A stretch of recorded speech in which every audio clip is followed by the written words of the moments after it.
57goldradio.com, Gary Cubetta back again, and it's my pleasure to introduce the author of A Colossal Failure of Common Sense, the inside story of the collapse of Lehman Brothers, Larry Lawrence McDonald. Larry or Lawrence?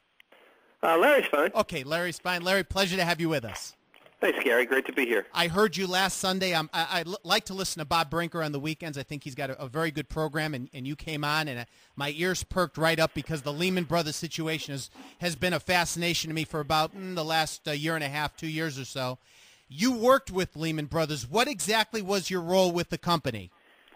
Well, I traded distressed bonds. So I traded corporate bonds of companies that are in trouble, companies like Delta Airlines at the time, Northwest Airlines, companies that were struggling.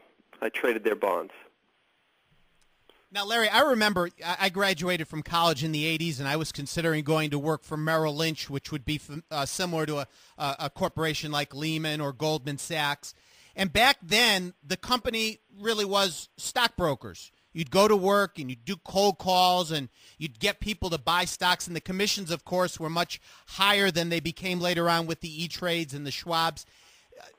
I hear about Lehman all the time. I wonder, is that the kind of company, are those the type of transactions that are still done today, or have things evolved over time?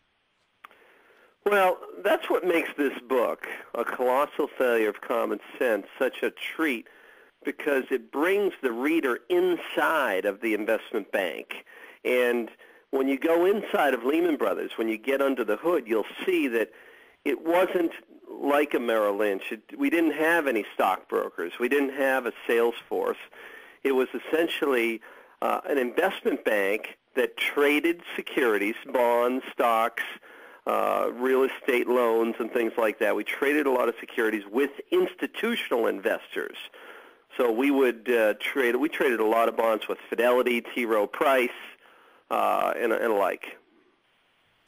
Now, the fall of 2008, the banking industry gets in major trouble, and the only major institution that was allowed to fail from Washington was Lehman, correct? That's right. Major institution. Now, there's been a lot of controversy. People have said that because Hank Paulson was the CEO and made a fortune with Goldman Sachs and Lehman was a major competitor, that by design Lehman was allowed to fail since Paulson had the final real say on it. Do you believe that Paulson wanted Lehman to go down? Well, if you take one thing from this interview, remember these words. I mean, Hank